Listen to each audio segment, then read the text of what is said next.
Rainy days and a frigid Monday. Good morning. It is 9 to noon. 651 Carpet Studios. It's Nordo in. Just for the first hour, PA is going to be joining us live at 10 a.m. from TCO Studios. At least the music's good this morning. Max Fuller with me. How you doing, Max? I'm black and beautiful, but I'm also beaten down, Nordo. That's normally a third B that I don't add in there, but after last night, it's hard not to feel beat down. Indeed it is. First hour, kind of an extended fan line edition. Talkbacks, free iHeartRadio app. You know how it works. You listen on the app and hit the microphone. Give us up to your best 30 seconds. Looking forward to some of those. Might as well just go ahead and check in on the Bradshaw and Bryant KFAN text line momentarily, 64686. Hey, Paul, there's no other way you can start your show unless you start the show by saying, holy crap, we bleeping suck. Okay? Eloquent. Robert, what a classic, all caps, Vikings collapse. This is just clockwork. Last night's game, another one, proves nothing's changed, all caps as well. Vikings still finding ways to lose, 47 years and no Super Bowl appearance. What a disgrace. Robert did not make his point initially in totality, so he chimed back in. Those lights were far too bright for Sam Darnold. The Minnesota Vikings lose 31-9 last night. All that was on the line. The NFC North Division on the line. The number one seed in the NFC for the postseason was on the line. And you go 0-4 in the red zone. Specifically, you go 0 for 3 inside the 10 in goal-to-go situations. You end up with just a field goal. Jahmyr Gibbs, you were listening to the Rainy Days and Mondays montage. Thank you to the Carpenters. Sadly, I was a little bit out of practice because save for a bad 5-day stretch a couple months ago, I really didn't know how to make a negative montage. I'd kind of forgotten it. Actually, I had to scramble to figure out who I was going to go with today. Rainy Days and Mondays, an old staple. And as the Vikings were losing and I was putting the highlights together, Jahmyr Gibbs with those 23 carries, the $140 on the ground, the 3 rushing TDs. But certainly you would not forget about those 5 catches. And one of them, of course, going into the end zone. 4 total TDs. Somebody can check the math, and I know you listeners will. I believe in 4 games against the Minnesota Vikings, Jahmyr Gibbs might have 9 total touchdowns. My God. 9 total touchdowns for the second-year kid out of Tuscaloosa. Again, text and talkbacks. Let's just make this an extended fan line. Bring it on. Where are you? I mentioned some of those texts early on, tongue in cheek. That's how we're all kind of feeling this morning. It is important to remind people that at some point, as a matter of fact, 7 days from tonight, the Vikings are going to be playing a playoff game. Yeah. Oh my gosh. You are above average at that. So not all is lost. The postseason is still upon us. What a significant chasm, a Grand Canyon gap in terms of the spectrum between the results last night. You win that game, and you're on the chill for a week. You lose that game, and you're headed to SoFi to take on Sean McVay and the Los Angeles Rams. Where are you at this morning as a listener? I know where we were at last night doing Fan Line with Ron Johnson here until about 12:30 or so. And just the frustration of it. And how much does last night really spoil the rest of what we've seen in a 14-win regular season? I saw somebody, I think it was Will Raggets, covers the Vikings. He posted it on X Max. I don't know if you saw this, but it's very Vikings-ish that they would be the first 14-win wild card. It's 100% most Vikings thing. It's like a milestone that, I wonder who could potentially, it's the Vikings. It's got to be. They win 14, and in most other seasons would indeed potentially be enjoying a bye week, very much in the top 4 seeds, hosting playoff game related conversation. No, they're headed on the road as the 5. after losing last night. Is the recency bias too tough for you as we get things underway 9 to noon, where you win 9 in a row?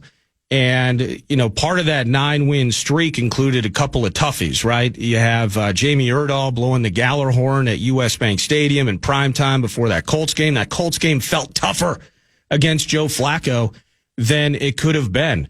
And then let's not even, you go on the road for 3 in a row.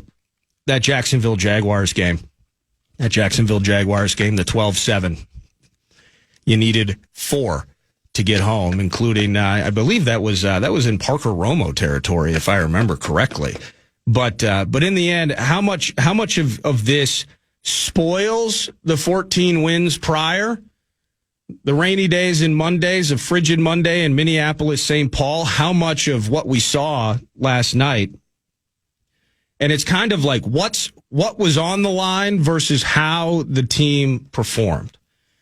Sam was, and you were with me last night, Max, so I imagine you're exhausted. What time did you get here for the morning show? Were you here at 5:30? Oh, yeah, I was here at 5:30, baby. Were you just on a cot next to Lieber in the performance room? It's happened before. There's a couple of times where Lieber came in there, and I'm like, couch is taken, brother. Got to find somewhere else. Does he snore? Yeah, he snores. Yeah, I saw it coming a mile away. He'll tell you he doesn't. He's near perfect. But perfect, he is not. But part of fan line, Max, it was kind of the balance of, how mad are you? You're frustrated with the coach. When you lose, everything comes out. So, when you're winning, you can talk about the inefficiencies of running, specifically inside the 5. We were looking at the stats: 26 of Darnold's 35 touchdowns coming in the red zone, 20 of them inside the 10. So the ability to punch that thing in on the ground. We've discussed it in just so much detail. The issues that have existed there, the issues, which I think I saw it at one point that we had 14 plays in the red zone. Just one of them resulted in positive yardage. I mean, that's pure ugliness. The missed throws last night, that was concerning. And we saw a lot of text messages. We got some talkbacks on it as well, Sam. And I'm not ready to... How do I kind of frame this up?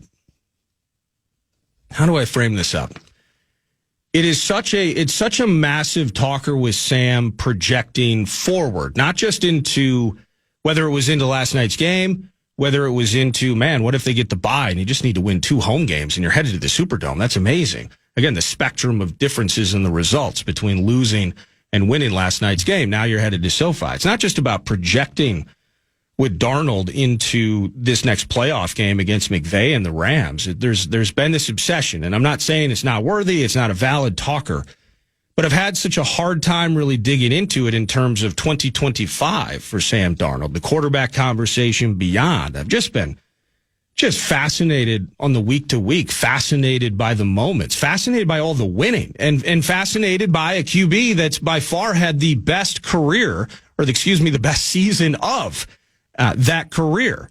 And the 4,300 yards, the 35 TDs, the 12 picks. No picks last night. That's one thing, actually, Sam Darnold. Maybe things were so bad we almost could have used an interception to snap him out of it. Wake up, Sam. Wake up. The missed throws early and often. During the montage, you heard the highlight. And the 17-yard sack.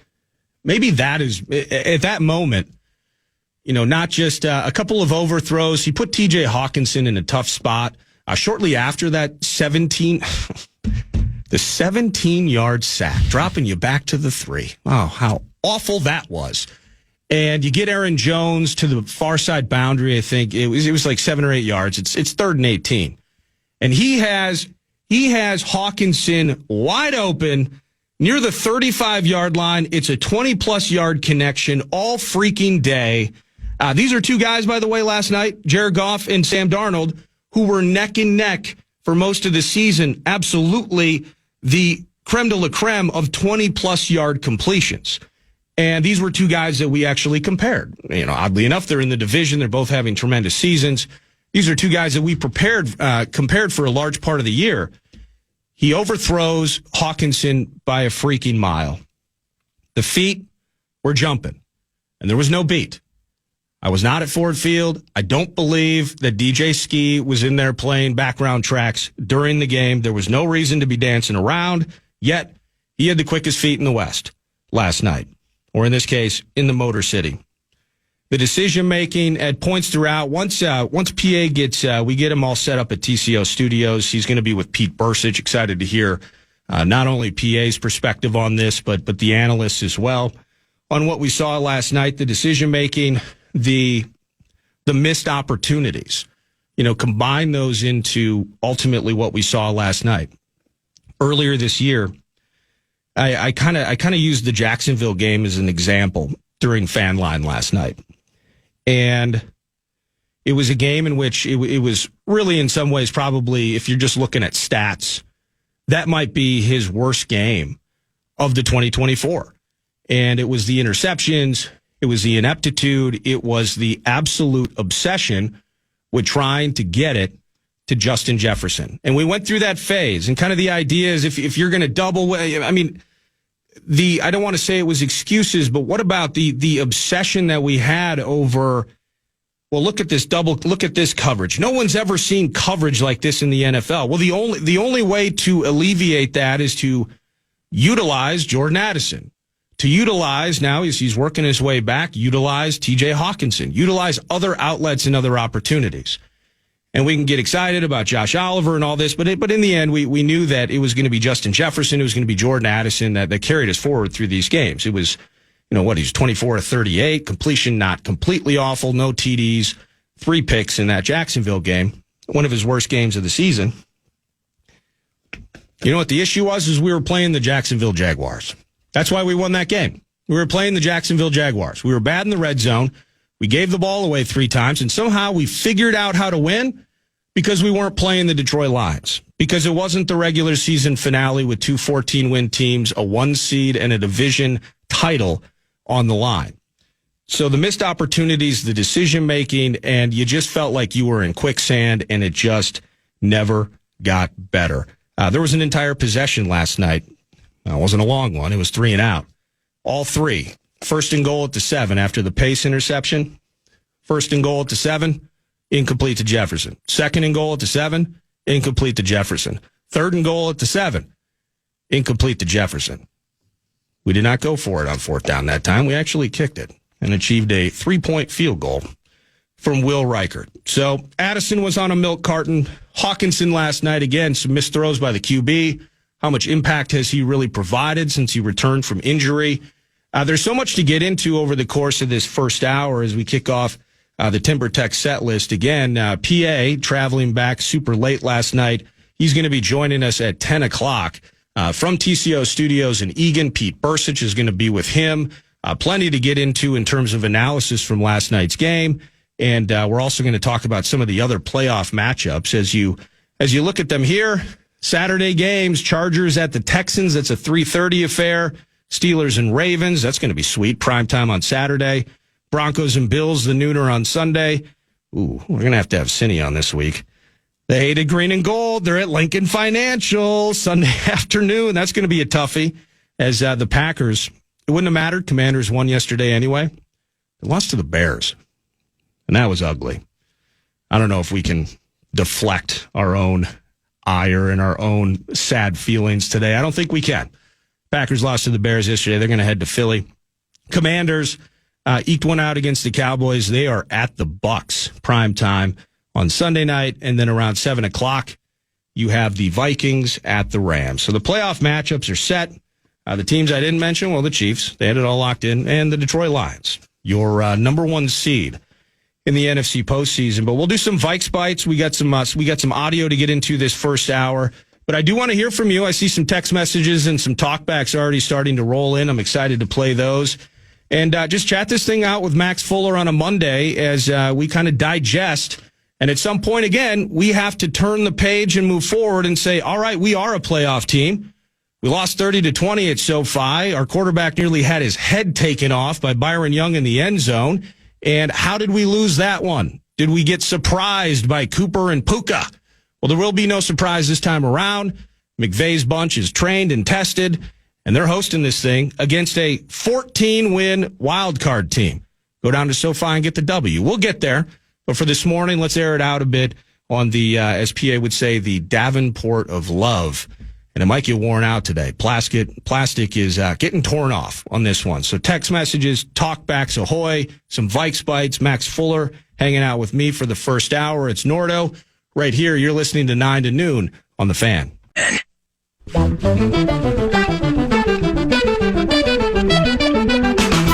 Your Vikings are in the playoffs, and that means more chances to feast with us. Join PA and Charge this Friday at Buffalo Wild Wings in Savage for a playoff feast. Join us as we get you set for the first round of the playoffs against the LA Rams. Doors open at 8 a.m. Get the full details now at KFAN.com, keyword calendar. What up, Nordo, and for PA for the first hour. We are currently locked in communications and just making sure that the red carpet is rolled out down at TCO to get the Vox and Pete Bursich, the analyst, on the mic here. I was stuttering because, to be honest with you, I was texting. So I'm just going to, this is full disclosure on a morning in which we just got absolutely waxed 31-9 last night. I was texting the host of the show to see if we could test down the line and make sure TCO's all set. Talkbacks, free iHeartRadio app. Love them. All opinions accepted. 9 to noon. We'll start here. Hey, we haven't lost a game in, 8 games? Last night was a mulligan. It felt like a playoff loss, but guess what? Playoffs are just starting. It was a blessing. It was letting this team know if you want to win it all, you got to figure your crap out. And you got to start scoring some friggin' points in the red zone. And that's what we just got taught, and we're going to win it all, and that was just a setback to go to the inevitable Super Bowl champions, baby. Woo! We're going to win it all. First of all, I appreciate you testing the accuracy of the transcript that plays out in front of me as you send your talkbacks in, because I was a little worried with what I was reading. But we got through it alive. The idea, punched in the mouth. I appreciate, again, this is the honesty covenant. I'm having a hard time getting to that stage, and I'll get there today. I'll get there by the end of the show, and as a matter of fact. The idea of getting punched in the mouth and this, using the term mulligan, I'm not going to pick at semantics, but kind of the idea that this is not necessarily just what we needed, but in the end, you have to come back to the basics of the idea that it was indeed just a playoff or just a regular season game. A lot on the line, but just a regular season game. As a matter of fact, Justin Jefferson, just to pair it with that talkback, maybe in Vikes bites like fashion. Here's a nugget from Justin Jefferson yesterday after the loss, kind of saying the same thing. To be honest, I didn't look at the game bigger than what it was. Competed for the number 1 seed, yes, a divisional game, but I mean it's a regular game for me. It's not a playoff game. It's not a win or go home. It's something that we would have loved, of course, getting the number 1 seed, but that doesn't define this team. That doesn't say we were not going to make it to the Super Bowl just because we lost tonight. It really doesn't matter. As long as we come in ready to go next week, prepared for the weeks that's up there to come, that's all that matters. So that's Justin Jefferson from last night. Now, with Jefferson, you should have let us know. I mean, I spent all day yesterday. I haven't been excited for a regular season game like this, maybe in my adult life. But it was just that. It was just a regular season game. Sure, be cool to win the NFC North. Sure, it'd be cool to have home field advantage for the duration of the postseason leading up to the Super Bowl. And it'd be nice to just have to win 2 games at U.S. Bank Stadium versus 3 and save for some wacky turn, a wacky turn of events. I don't believe the Vikings will be hosting a playoff game in this postseason. Kevin O'Connell, I think they knew what was at stake. Didn't happen. The quarterback knew what was at stake, had one of his worst games as a member of the Vikings. So they knew what was at stake. In the end, it was a regular season game, and we all got to get there at some point, hopefully today. Certainly by the time they start practicing and we start digging into what happened earlier this year on a short week road game at SoFi, to where the Vikings, it started out at a frenetic pace, right? They score, we score, they score, we score. It was 14-14 early second quarter, I believe. And then things just kind of stalled to a halt. And that safety, by the way, that missed face mask in which our quarterback was he just nearly lost his head. It did not play into the loss at SoFi, but certainly a nasty way to end it. But to get to that point, now, Kevin O'Connell last night, I don't have his full presser in front of me. I have a couple of bits that I might play from the coach at some point during this hour, or maybe when PA shows up at TCO and we get the party started in earnest at 10. But he kind of alluded to something similar, too. And this is tough. They lost, I believe, in 2021. They lost in overtime to the Niners in the season finale. And they had the second seed on the line in 2021. So it wasn't bye week. As a matter of fact, I believe because of losses earlier in the day, they still won the division. The Rams did. But instead of having the opportunity to get that second seed and potentially host an extra playoff game down the road, they ended up having to go on the road, I believe, to Tampa. Then you're playing, you do host the NFC title game, I believe, against the Niners. And then you go to the Super Bowl and you handle it at your own stadium. That's not bad. Against Joey Burrow and the Bengals. So they had a similar spot. KO he alluded to it. Again, kind of the idea that it isn't that bad. It's awful, but it isn't that bad. And one thing I want to bring up with Bursic specifically in the second hour, and I'm going to get to another talk back here momentarily, is it's not just, is it just the fact that you lose this game and you're going on the road? Is it how you lost it? Kind of the mental aspect. I think for the quarterback, there's going to be an element of this game where he has to remember that he threw 35 touchdowns this year. He has to remember that this was one of the best teams in the NFL for most of the 2024 season and still is very much game and very much a contender. And in any other universe, any other incarnation of the NFL playoffs, a 14-win team is hosting playoff games. They are not heading on the road. So how do you jump out of that, snap out of that? With the way that Justin Jefferson handles himself, I believe that Jefferson has probably already moved on as the quarterback, as the coach. That remains to be seen. You got to have a trust in one of the better coaches in the NFL. You got to have a trust in a project, in what he has gotten out of Sam Darnold in such a short period of time. The idea that this is just a regular season game, this too shall pass. Another talkback. Hey guys, it's Marshall in Minnetonka. Here's something I have not heard mentioned a lot. If the Vikings had just won the home game against the Lions, they would have had the number 1 seed clinched before last night's game, if everything else had stayed the same. 1 first down at the end of the game to run out the clock, and boom, they're the number 1 seed. Got to win home division games, especially in a division this good, if you want to win it. Too bad. Yeah, I'm with you on that, Marshall. And I appreciate the talk back. Into this game earlier this last week, PA and I kind of mentioned some of those, how close, the Vikings, the inability to score a touchdown last night, brutal, to say the least. The Vikings only notched 2 touchdowns. And if you look at in 2024, the Vikings, they were 7 or 8 into last night's game in terms of scoring offense. They had dropped to 9 after last night. Matches the number of points they scored. How fitting. The offense, as explosive as it could be at times, and I'm seeing several text messages on this, by the way, the living by the explosive play and potentially the inability to just grind it out on somebody. That is a great example, Marshall.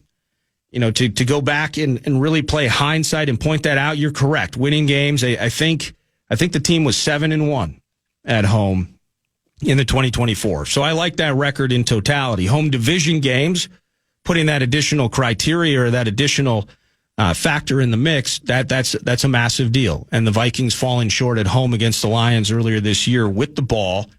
I think it was less than 4.5 minutes left in that game, you end up going 3 and out, I believe, and that turns everything on its head. They drive down, they kick that field goal, and it's lights out, 31-29 the final. The ability to get out alive. Now, in recent weeks, the offense has found its way over the hump. Our conversation at the beginning of the year was about staking massive leads and in some ways kind of holding on for dear life. You had a couple of blowouts in the mix, but you did have more dramatic and tenuous situations with Lambeau week 4. You had it, of course, the way that the Lions game ended, the border battle this last week. That was a lot closer than, and maybe the scoreline was probably closer than the game actually was, but all the same, you're kind of biting nails towards the end of that thing. The way things transpired at Seattle. And so when you're winning these games, you're thinking to yourself, well, this shows that they're battle tested. This shows that they can go in and they can take the punches and they're going to get the last one and knock them out. Or it's that, as Marshall stated, the inability to close a game out, 4-minute offense, end the game with the ball, end the game with kneel downs, end the game by running out the clock. Make them feel helpless. Make them feel like the passenger on the back end.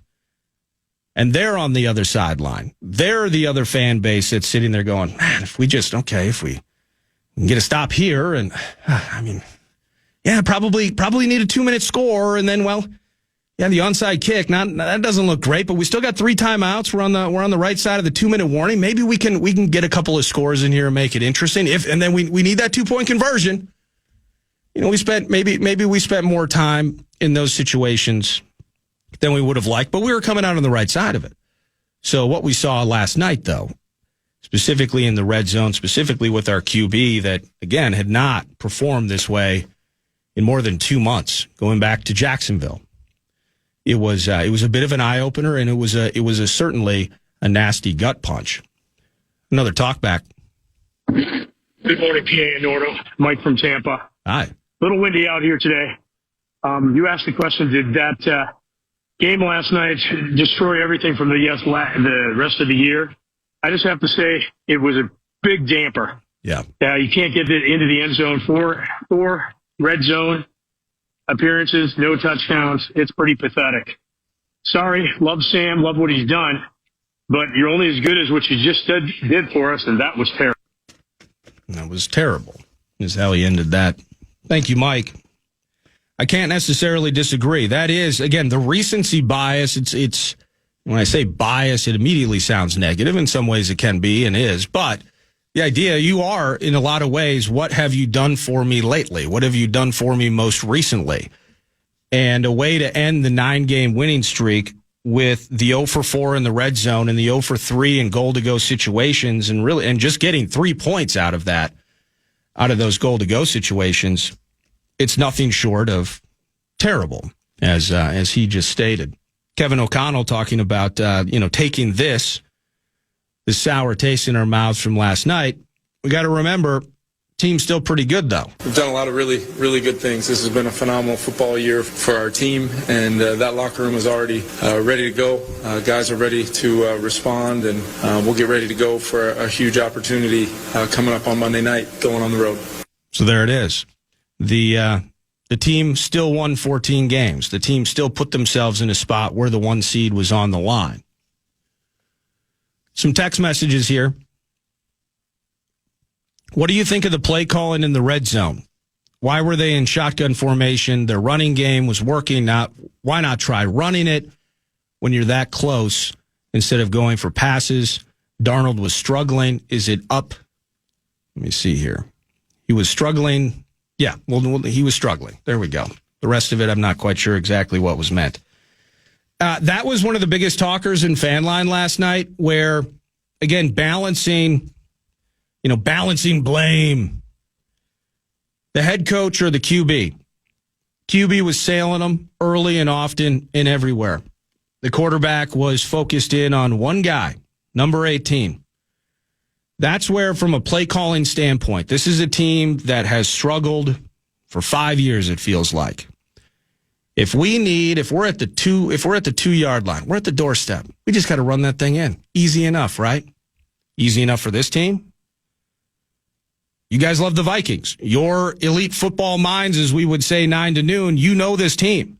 Is it that easy on the doorstep consistently just to run the ball in? Whether it's Kevin O'Connell's tenure or the backside of Mike Zimmer's, this team has had to be incredibly creative, specifically inside the 10, even inside the 5. At one point, we were lauding towards the end of Adam Thielen's time here. I think he had 24 touchdowns over a 2-year stretch, something like 21 of them in the red zone, many inside the 5, lauding him as one of the best red zone targets in the NFL. Did we do that just because we could, or did we do that because in some ways we kind of had to? And so ever since Kevin O'Connell got here, I've been one of those individuals that looks at it. We're like a 75% throwing team on 3rd and 3 or shorter. What's up with that? Well, we threw a lot of touchdowns on those plays in those situations. But we have had a hard time for half a decade now just moving the other team backwards a yard, 2 yards, 3 yards. If you watch, and I'm sure many of you will, just watch some of the plays, some of the malaise from Sunday night. And you will see that Jordan Addison was open. You'll see that Jalen Naylor was open. You'll see that TJ Hawkinson was open. Justin Jefferson put a move on a corner last night that was as dirty, oh my goodness, as dirty as it gets. Sam threw it over his head by 5 yards. So running, there was a moment last night, and in particular, in some ways, if you want to jump on the coach a little bit, I look at two things. After the Cam Akers, the long run, I believe that's the longest run of the season by a Vikings running back. You immediately go back to that well, try to catch him quickly. We've seen that this year a few times. Explosive play, Vikings 1st and goal, inside the 5 or near the 5, and we just run up there as fast as we can. Don't want to deal with play clock issues, and we're just going to do a quick handoff. Loss of 1, loss of 2. In this case, I believe it was no gain. I would have liked to see something play action. I would have liked to see something set up there. Give Cam Akers a break. He had no shot running that thing back to back. Kid was tired. He gave us his Achilles. He gave us everything. And he gave us 58 yards. Give the kid a break. But other than that, the hits were there. The play calls were there. The opportunities were there. The open space was there. And our quarterback didn't hit him. Now, I saw this a bit last night. I don't know if you saw this at all, Max. Darnold's pinky's he had some tape on it last night. Oh, I didn't even see that. And I heard he was limping, but I didn't hear about the pinky. Well, he was limping. I think it was Brandell got shoved back so far into his lap, he got his foot stomped on. Oof. So now that was later in the game. But let me see here. Some other text messages, 64686.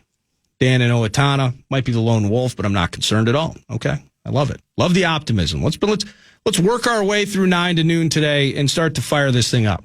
Vikings are in the playoffs. Might be the lone wolf. Yes, sucks going on the road. Thought everything was easily correctable. Well, so many plays were so close. Missed throws happen. Yeah, they do. That one, there was a lot of missed throws last night. I can look to 10 to 15 plays that were razor thin. Went Detroit's way. 3 to 4 of those go our way. I'm happy. Okay, I appreciate that.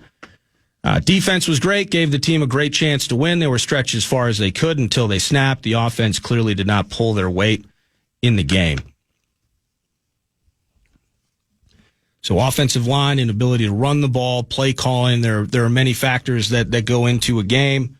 I'm still pretty heavily looking forward to the QB performing however wide the spectrum is. On the other side of the spectrum from what we saw, I am glad that I see the defense getting some commentary here in the text line, 64686, and pause. We're going to pause now and come back with some more of that and a couple more talkbacks as well as we lead you up to 10, and PA will be at the team facility in TCO Studios. The defense put us in a spot to win last night.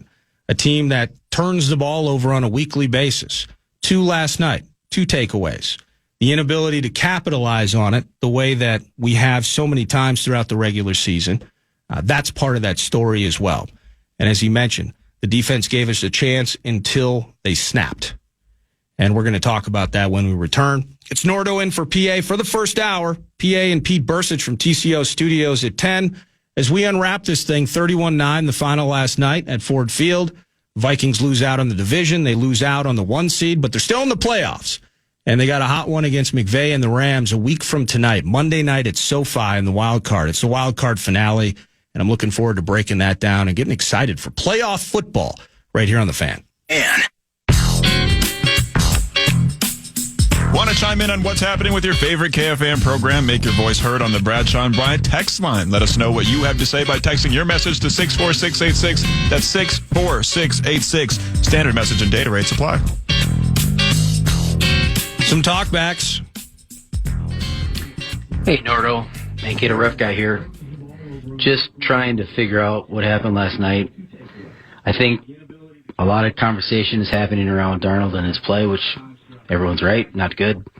But looking specifically at the offensive line, the question is, were they just not good, or was Darnold just that bad that they look bad? Yeah, I appreciate the talk back. I would say that it was a healthy mix. There were times last night I mentioned Darnold gets his foot stomped on by Brandell. I was really impressed by Aaron Glenn. Just there was a really good combo of their ability to get some semblance of pressure with just 4 at times. They were sending 5 a fair amount. And being able to then cover, and whether it's Sam in the feet, it's Sam not trusting his eyes, it's Sam locked in on number 18. That combo put a lot of stress on the offensive line. That combo forced Sam into his patented kind of backside turn-away rollout, and it put them in tough spots. There's no doubt about that. Another talkback. Odds of us winning 14 or 15 games in a row for any team is really slim. So take this loss. We're very good on the road. Take this loss and learn from it and walk through the playoffs. Go purple. All right. I like that. On to the Rams. It would have been, you win last night, that's 10 in a row, and you just need to host 2 to get to New Orleans. In the end, it would have required 13 consecutive. Another talkback, some more positivity, it sounds. Good morning. Little purple positivity here. We've only lost 3 games, and 2 of those games are to the same team. So if we can go ahead and make a run here, defeat the Rams, defeat whoever comes next, probably the Packers, we could probably face off with the Lions one more time in the NFC Championship game. And statistically, it's very difficult to beat a team 3 times in a single season. That puts the Vikings where. All right, thanks. Very difficult to beat a team 3 times. Did you see Dan Campbell after the game? See you in 2 weeks. I hope so. That? I hope so. Although I got to say, when players or coaches do that, I feel like they're for whatever the number is. I feel like they always say, like, yeah, we'll see each other down the line in the Super Bowl. And then in the next week, one of those 2 teams gets eliminated the first week. But I hope so. I hope we get to see part 3 of the trilogy. Well, here's the ton of respect for Dan Campbell. After he watched Jahmyr Gibbs do what he did over the course of that game last night. Yeah, he's like, I hope we do see you in 2 weeks. I think I want to see you guys. Yeah, it'd be fantastic. Oh, well, yeah, absolutely. Can't wait to have you back at Ford Field. It'll be a great experience as Gibbs gets loose for a 3rd consecutive game in 2024. 9 touchdowns, I believe it is, in 4 games for Jahmyr Gibbs against the Purple. He was terrific last night, caught one, and ran 3 in as well. The defense, turning points. I'm going to talk to Bursich and PA about this. PA, we've connected. We're all set up. I'm excited to hear from the Vox. Safe travels home. Short rest, of course, but we got to break this thing down. What a moment. I mean, I hate to put, it's 17-9. I hate to put so much. He has double-digit sacks. He has 2 defensive touchdowns this year, tons of tackles. Andrew Van Ginkel has been nothing short of a revelation in 2024 for the Minnesota Vikings. Last night, it was almost, he's had a couple other ones, This was almost number 3 last night. And it is, I believe, the end of the third quarter. So midway through, you make it 10-9 with a field goal from Reichard after you get the pick from Harrison Smith. You get that field goal, and they just, it was methodical. 7.5-minute drive, 13 plays, 70 yards, and they get the touchdown. They go up 17-10, one of the 4 touchdowns from Jahmyr Gibbs. And you respond with a missed field goal. I do want to get some thoughts on this as well. You go for it the way you did inside the 5 a couple of times, and you come up short. You settle for the field goal from 51. That one stung a little bit to me. I thought on 4th and 4, you're at Detroit's 34. That's the time. Down 17-9. Go for it there in that spot. They do not. And Reichard, we were tempting fate. A lot of people worried about the kicker as well. 80-some percent. He was like 87 or 88% on kicks prior to the injury. He's come back now. He's low 70s. So certainly different success rate from the Alabama rookie. My worry long-term is very low, but certainly the numbers speak for themselves. But you give up that, you miss that field goal. And so the Lions take over. Immediately, by the way, just absolutely crushing yards. It's Gibbs out of the gates for 14. Then it's Laporta over in the middle for 11. It's 1st and 10 at the Vikings 34-yard line. And Goff almost did it. Like they hadn't learned. Like they haven't seen it. 10, 12 times this year where Andrew Van Ginkel jumps routes. And 2 of those times he took it back to the house. This one may have been the easiest. This one may have been the most simple path to 6 points for the Vikings that you have seen this season for Andrew Van Ginkel. He didn't have to really contort himself. He didn't have to jump as high as he possibly could. He just put that big paw out there. Jared Goff gave it to him on a silver platter. 1st and 10, early stages of the 4th, late stages of the 3rd, rather. It's 17-9. You potentially are kicking an extra point or likely going for 2 to tie the game at 17. Instead, he drops it. And I feel so bad for Van Ginkel. You could feel it in that moment. As you heard that text message last segment, the defense did everything it could to keep the Vikings in this game until they snapped. I think that's the moment it snapped. You're coming off the missed field goal. Your offense is giving you nothing. And in the end, ultimately, this team's going to win games with complementary work. I don't see a lot of, I don't feel that there's a lot of resentment in this mix. The offense has handled business for the most part at a high level all year round. But last night, they didn't. And you had that chance. And he dropped it. And that makes it 2nd and 10, 3 plays later. Jahmyr Gibbs is off the left side, 13 yards, touchdown. You go from potentially going for 2 to tie it up at the beginning of the 4th quarter to being down 24-9. That was the snapping moment, I believe, that texter was talking about. And as I saw it in that game, again, we were in that spot last night. Haven't been there a lot. Well, if we can get that stop here, and then now we got to score quick. Now we got to put 2 on the board. Obviously, down by 8. We were in that spot. We haven't been there a lot this year. Playing that game, once it got to 24-9, Vikings would follow that up with a punt. Jahmyr Gibbs would find his way into the end zone the next possession, and by the time the Vikings got the ball, they were down 31-9 with 5 minutes left to go in the game. And that's all she wrote. In a game where we got the turnovers we needed, could only get a couple of field goals off those 2 turnovers. We needed that 3rd one last night, and we didn't get it. And I think that was the moment where really maybe just across the board on the Vikings bench that it wasn't their night.